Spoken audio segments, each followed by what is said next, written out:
I just completed a assessment on a house that is a beautiful log cabin. And so you have this central log cabin, and then you have these two additions in either side. The thing to remember about a log cabin is most of the time they are vaulted ceilings. So before you go into the house, take a look at how it's put together, because you know what's about to happen when you have additions on either side, and they're perpendicular to the length of the ridge vent in the middle.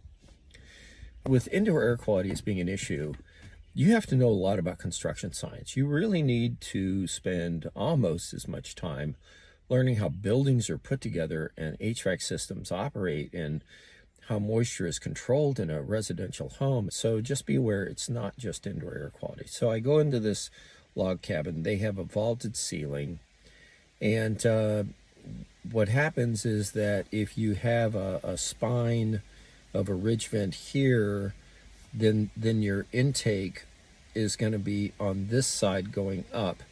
You know, the moisture in the home has to be removed by the flow of air from the soffits to the ridge vent, and all the moisture that's in the middle goes out that way.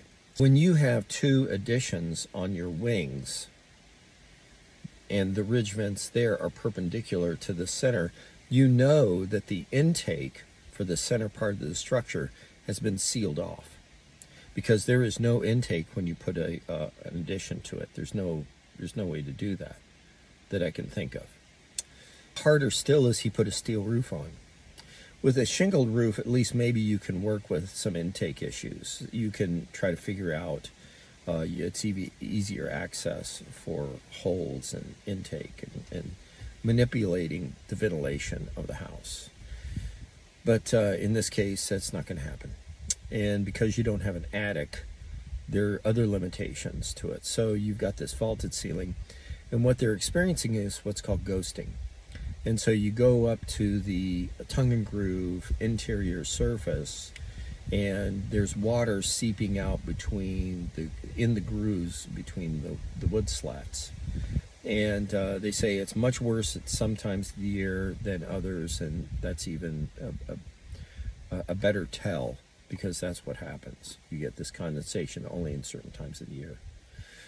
I just want to encourage you that when you do an assessment on a house, and you have this vaulted ceiling center structure, when you put wings on the side, you have to deal with the reduction of intake. So in a lot of times you can put in a fan in each gable, not in each gable, but on a gable, so intake and flow is cross. But it's also because they may not have put in baffles between each of the trusses when they built the vaulted ceiling.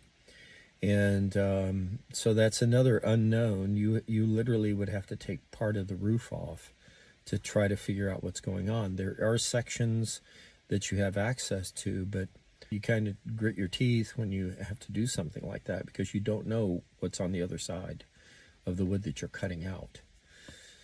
So it's a high risk. But what else do you do? Bob Bennett, Farsight Management. It's better use Farsight than hindsight.